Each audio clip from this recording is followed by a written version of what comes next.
Hello friends, welcome to my YouTube channel KL study friends. आप सभी को पता है MPTET वर्ग 2 साइंस के एग्जाम्स चल रहे हैं और आपके इसमें जो फिजिक्स का एक टॉपिक है प्रकाश एवं ध्वनि, इससे हर शिफ्ट में 2 से 3 क्वेश्चन पूछे जा रहे हैं। ठीक है, तो ये टॉपिक बहुत ही इम्पोर्टेंट है। तो प्रकाश वाला जो टॉपिक है इससे पहले हमने कवर किया था, उसकी भी कुछ चीज़ें छूट गई थी। और जो ध्वनि वाला सेशन है, कुछ कमेंट्स आ रहे थे कि ध्वनि वाला पहले टॉपिक करवा दें, तो ध्वनि वाला टॉपिक हमने कल से स्टार्ट किया था। तो कल कुछ चीज़ें आपको बताई हुई थी ध्वनि के संबंध में। आज भी हम ध्वनि के बारे में ही पढ़ने वाले हैं और यहाँ पर आज आपका जो ध्वनि वाला टॉपिक है बहुत अच्छे तरीके से कवर होने वाला है, तो आप अंत तक ज़रूर बने रहें। ठीक है, अब कुछ कमेंट्स इस तरीके से भी आते हैं कि जो आपने पढ़ाया उसमें से कुछ नहीं आया। ठीक है, तो अब इसका आंसर हम आपको क्या ही दें। ठीक, इसमें आप स्वयं समझ सकते हैं कि वो बच्चे ही इस तरीके के कमेंट्स कर सकते हैं जो क्वालिफाई नहीं हो पाए हैं किसी भी कारणवश। ठीक है, तो यदि जिसने भी 1 महीने भी लग कर के अच्छे तरीके से तैयारी करी है तो वो क्वालिफाई ज़रूर होगा। और अब ऐसा तो नहीं है कि आपसे हम यहाँ पर बुला लिया कि आइए क्लास देखिए और फिर आप यहाँ से जा नहीं सकते। ये आपकी मर्जी है, आपको सेशन पसंद आए तो देखिए, ना पसंद आए तो बिल्कुल ना देखें। ठीक है, आपके पास कई ऑप्शन होते हैं तैयारी करने के, वो तो अपनी अपनी समझ होती है कि किस तरीके से हम तैयारी करें और क्या कुछ हमें करना है। ठीक, अब बच्चों को ये लगता है कि जो हम यहाँ पढ़ा रहे हैं हूबहू यही क्वेश्चन आ जाए। तो जब हम बहुत पहले से तैयारी करते रहते हैं तो फिर हमें चीज़ें आसानी से समझ आने लगती हैं कि ये क्वेश्चन पूछा कहाँ से गया है, इसका आंसर क्या होगा। अब केवल जैसे हमने ये टॉपिक पढ़ा दिया, आपने ये पढ़ लिया, अब आपको लगता है यहीं से क्वेश्चन बन गया तो ठीक है, और यदि नहीं बनता तो कह देते हैं कि आपके जो आपने पढ़ाया उसमें से कुछ भी नहीं आया। तो ऐसा नहीं होता। जब आप बहुत सारी चीज़ें पढ़ लेते हैं तो फिर आपको ऑटोमेटिकली सारी चीज़ें समझ आने लगती हैं। जैसे आप CDP पढ़ते हैं तो आप उसको इतना सारा होता है सिलेबस में कि रट तो नहीं सकते, समझ करके पढ़ते, फिर आप आसानी से सही आंसर भी लगा जाते हैं, अच्छे नंबर भी आते हैं। ठीक है, उसी तरीके से हर सब्जेक्ट का होता है।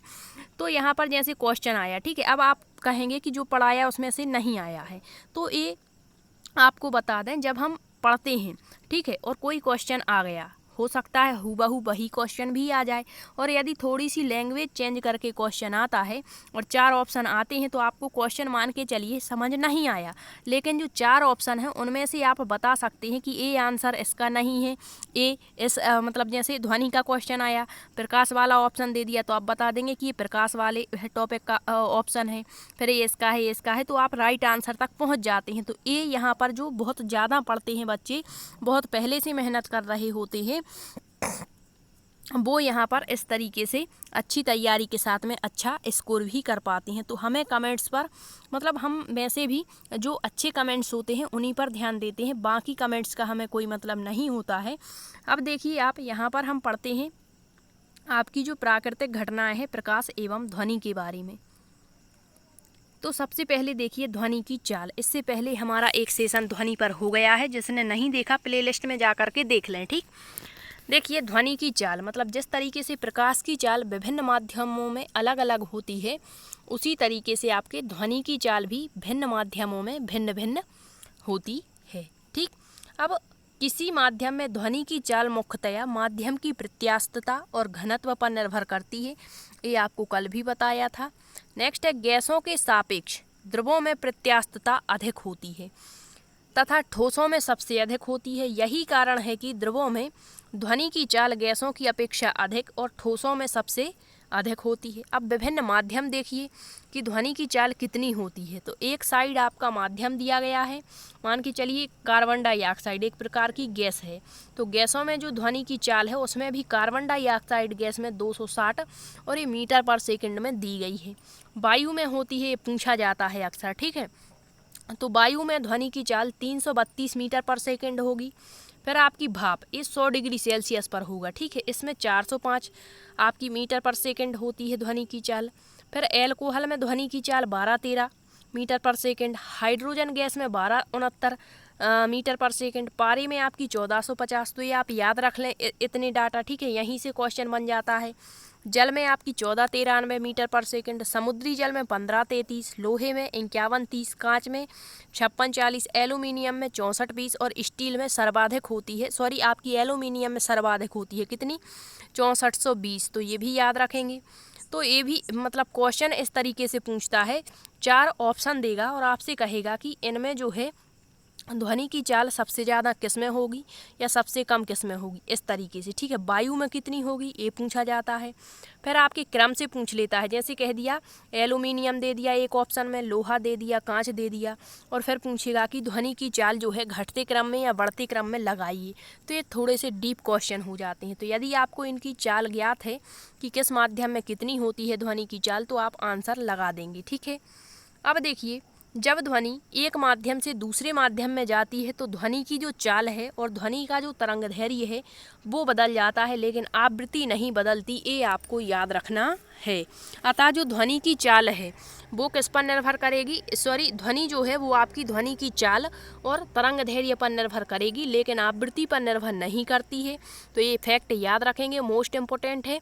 ध्वनि की चाल, जब एक माध्यम से ध्वनि दूसरे माध्यम में जाती है तो ध्वनि की चाल और उसकी तरंगदैर्घ्य बदलती है, ना कि आवृत्ति। अतः किसी माध्यम में ध्वनि की चाल ध्वनि की आवृत्ति पर निर्भर नहीं करती है। तो अब देखिए ध्वनि के लक्षण क्या होते हैं।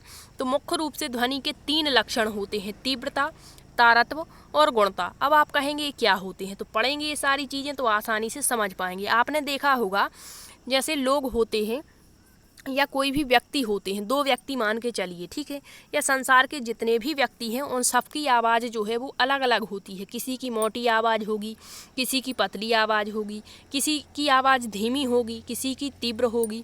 तो ये किस कारण से होती है, ये चीज़ें यहाँ पर देखिए। तो यही आपके ध्वनि के लक्षण होंगे। तीव्रता जैसे इंटेंसिटी होती है, तो तीव्रता ध्वनि का वह लक्षण है जिससे ध्वनि धीमी, मंद, धीमी कहें या मंद कहें एक ही बात है, और तीव्र तथा प्रबल सुनाई देती है। तो आपसे पूछ लेगा कि जो ध्वनि है उसका धीमा या तीव्र सुनाई देना ध्वनि के किस लक्षण पर आधारित है, तो वो तीव्रता पर आधारित है। जिस व्यक्ति की तीव्रता अधिक होगी उसकी जो ध्वनि है वो तीव्र होगी, जिसकी तीव्रता कम होगी उसकी जो ध्वनि है वो धीमी सुनाई देती है, ठीक है। ध्वनि की तीव्रता एक भौतिक राशि है और ध्वनि की तीव्रता जो है जिससे इसकी शुद्धता को नापा जाता है। अब देखिए ध्वनि की तीव्रता जो है इसका एसआई मात्रक जो होता है वो माइक्रोवाट प्रति वर्ग मीटर होता है। प्रयोगात्मक मात्रक बेल होता है और बेल के 10वें भाग को ही डेसिबल कहा जाता है। तो अभी आज की शिफ्ट में, फर्स्ट शिफ्ट में क्वेश्चन पूछा गया था कि ध्वनि मापक यंत्र कौन सा है, वहाँ ऑप्शन था डेसिबल, ठीक। अब देखिए ध्वनि की तीव्रता जो है इसे मतलब इसका फर्स्ट पॉइंट देखेंगे, ध्वनि स्रोत की शक्ति पर, श्रोता तथा स्रोत के बीच की दूरी पर, छत, फर्श और दीवारों पर होने वाले परावर्तनों पर निर्भर करती है। जो ध्वनि होती है वो ध्वनि स्रोत मतलब जहाँ से ध्वनि उत्पन्न हो रही है उसकी शक्ति पर निर्भर करती है कि उसकी जो शक्ति है वो कितनी है। फिर श्रोता और स्रोत के बीच की दूरी पर, मतलब श्रोता यानी ध्वनि को सुनने वाला और जहाँ से ध्वनि उत्पन्न हो रही है वो स्रोत हो गया। तो इनके बीच की दूरी यदि कम है तो ध्वनि तीव्र सुनाई देगी, और यदि इनके बीच की दूरी मतलब ज़्यादा है तो ध्वनि कम सुनाई देगी। फिर छत, फर्श और दीवारों पर होने वाले परावर्तन, मतलब जब भी कभी हम मान के चलिए एक कमरा है और यहाँ पर किसी प्रकार की हमने ध्वनि की तो वो छत से टकराएगी, दीवारों से टकरा करके वापस आती है, तो इस पर भी हमारे ध्वनि की तीव्रता निर्भर करती है। तो ये आपका फर्स्ट लक्षण था। अब कुछ माध्यमों में ध्वनि स्रोत देख लीजिए कि कितनी तीव्रता होती है। जैसे पूछ लेता है साधारण बातचीत में कितने डेसिबल की ध्वनि उत्पन्न होती है तीव्रता की, तो 30 से 40 डेसिबल होगी। विद्युत मोटर से 110, बिजली की कड़क में 128, मिसाइलों में 180, जेट विमान 140 से 150 और जो फुसफुसाहट होती है वो 10 से 25 डेसिबल की ध्वनि होती है। अब जो आपका विश्व स्वास्थ्य संगठन है WHO, वर्ल्ड हेल्थ ऑर्गेनाइजेशन, इसने 45 डेसिबल की ध्वनि मानव के लिए सर्वोत्तम मानी है। मतलब 45 डेसिबल की ध्वनि मानव सुन सकता है और उसको कोई भी प्रकार की मतलब दिक्कत नहीं होगी। फिर WHO ने 75 डेसिबल से ऊपर की ध्वनि को मानव स्वास्थ्य के लिए हानिकारक बताया है।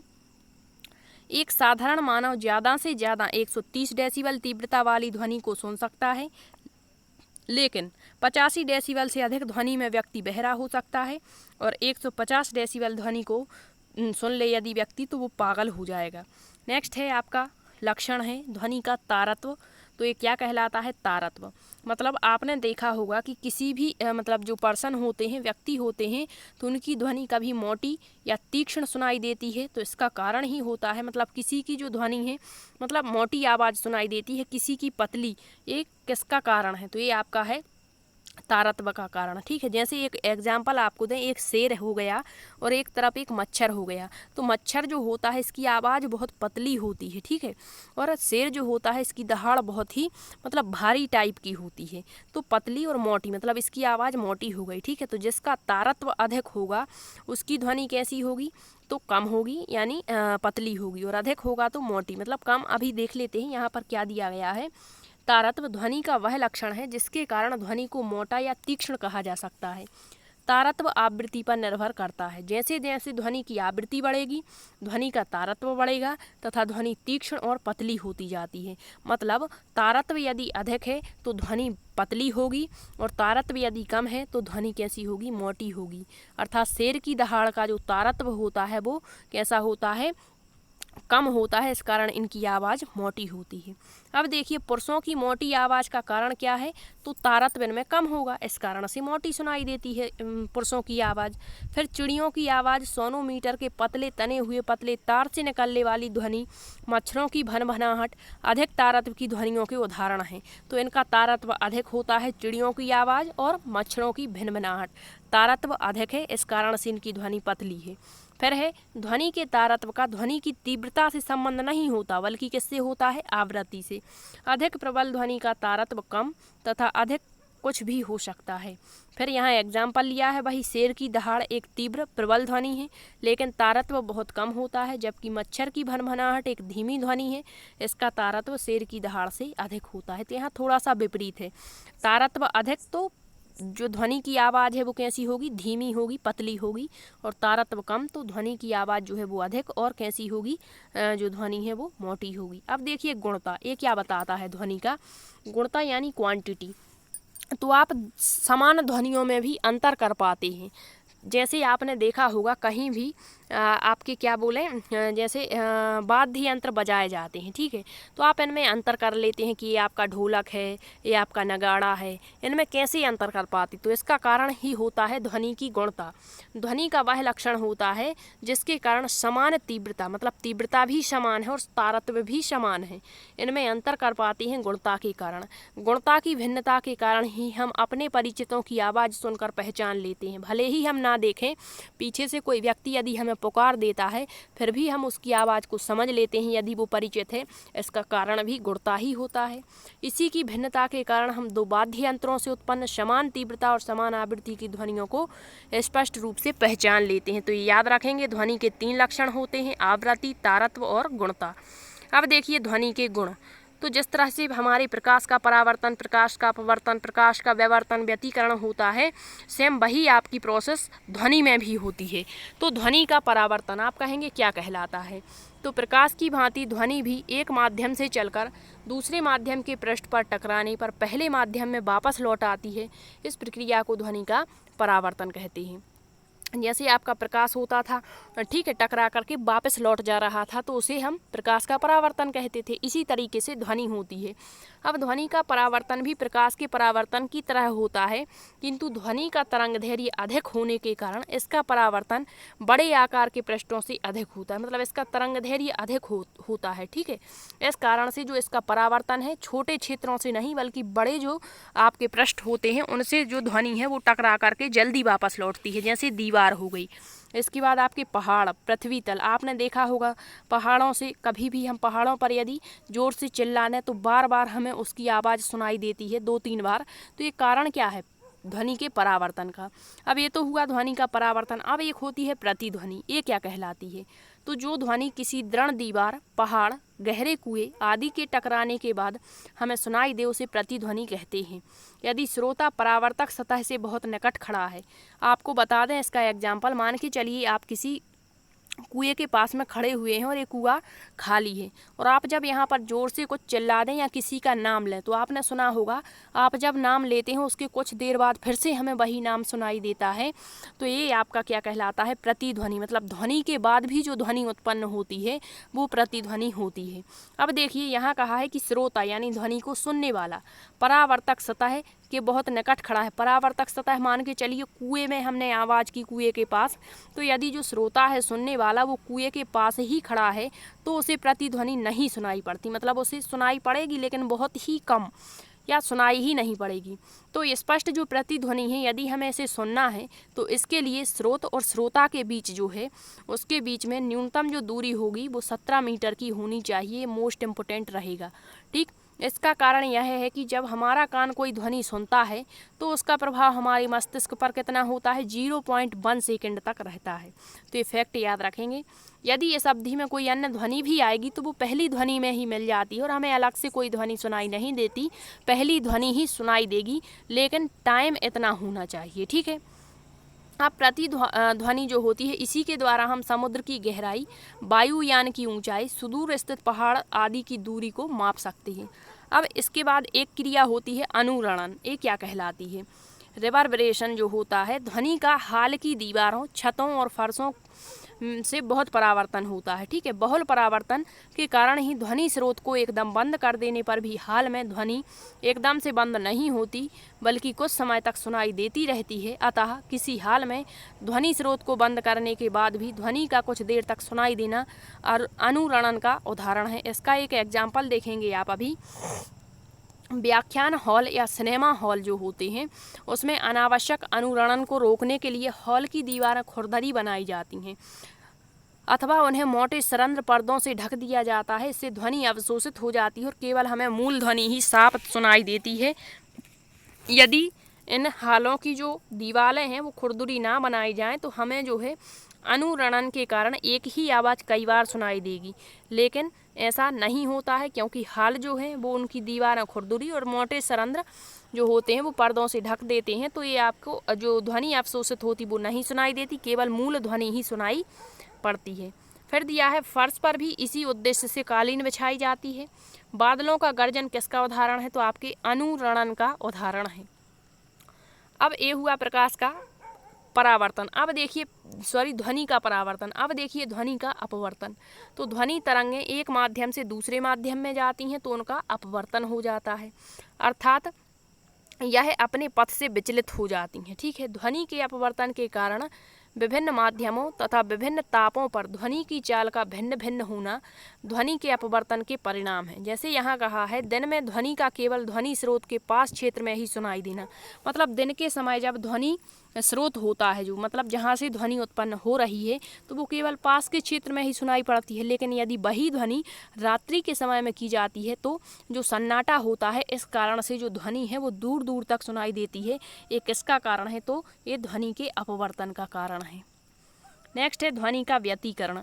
जब समान वृत्तीय आवृत्ति की दो ध्वनि तरंगें एक साथ किसी बिंदु पर पहुंचती हैं तो उस बिंदु पर ध्वनि ऊर्जा का पुनः वितरण हो जाता है। इस घटना को ध्वनि का व्यतिकरण कहते हैं। फिर है यदि दोनों तरंगें उस बिंदु पर एक ही कला में पहुंचती हैं तो वहां ध्वनि की तीव्रता अधिकतम होती है, इसे समपोषी व्यतिकरण। और दो तरंगें विपरीत कला में पहुंचती हैं, ठीक है, विपरीत कला में पहुंचेंगी तो वहां पर तीव्रता न्यूनतम होगी, इसे विनाशी व्यतिकरण कहते हैं। अब देखिए ध्वनि का विवर्तन क्या कहलाता है। तो ध्वनि का तरंग दैर्घ्य 1 मीटर की कोटि का होता है, अतः जब इसी कोटि का कोई अवरोध ध्वनि के मार्ग में आ जाए, 1 ही मीटर का कोटि का अवरोध यदि ध्वनि के मार्ग में आ जाता है तो ध्वनि अवरोध के किनारे से मुड़कर आगे बढ़ जाती है। इस घटना को ध्वनि का विवर्तन कहते हैं। यही कारण है कि बाहर से आने वाली ध्वनि दरवाजे, खिड़की आदि पर मुड़कर हमारे कानों तक पहुंच जाती है, ये ध्वनि का विवर्तन होता है। फिर है कमरा बंद होने पर भी ध्वनि का हमें सुनाई देना किसका उदाहरण है, आपके विवर्तन की घटना होती है। अब आप कहेंगे आपने ये आवृत्ति आया बार बार तीव्रता, तो ये इससे पहले वाले वीडियो में हमने आपको सारी चीज़ें बता दी थी ताकि आप अगले वीडियो में सारी चीज़ें समझ पाएँ। ठीक है, तो आई होप आपको ये क्लास अच्छी लगी होगी और क्लास यदि पसंद आती है तो उसको शेयर भी ज़रूर करें और यदि आपको बेनिफिट होता है तो आप मतलब कमेंट्स बॉक्स में अपनी प्रतिक्रिया व्यक्त कर सकते हैं और आपने पेपर का लेवल देख ही लिया होगा कि किस तरीके से आपके साइंस के क्वेश्चन पूछे जा रहे हैं और आपके बहुत सारे बच्चे यहाँ पर क्वालिफाई कर रहे हैं, क्योंकि जिन्होंने लग कर के मेहनत से तैयारी की है और 1 महीने भी यदि अच्छे से तैयारी की है तो वो क्वालिफाई ज़रूर होगा, क्योंकि इतना टफ भी लेवल नहीं है। आपके जो बता दें ब्रह्मांड से 2-3 क्वेश्चन, आपके जो मेजरमेंट है उससे 2-3 क्वेश्चन, SI मात्रक से पूछे जा रहे हैं, आपके विमाओं से क्वेश्चन बन रहे हैं, तो सारे टॉपिक से आपके क्वेश्चन आ रहे हैं। ऐसा नहीं है कि किसी एक ही टॉपिक से आपके 10-10 क्वेश्चन डाल दें। हाँ, कल जो हाइड्रोकार्बन वाला टॉपिक है उससे कम 6 से 7 क्वेश्चन पूछ लिए थे। तो आप हर टॉपिक को यदि पढ़े हुए हैं और आपने उसका रिवीजन किया है तो आप आसानी से उनके आंसर दे पा रहे होंगे और आपने क्वालिफाई भी ज़रूर किया होगा। और यदि आपका नेक्स्ट शिफ्ट में एग्ज़ाम्स है तो आप अच्छे से मेहनत करें और अपने पेपर को अच्छे तरीके से दे करके आएँ, आप क्वालिफाई ज़रूर होंगे। धन्यवाद।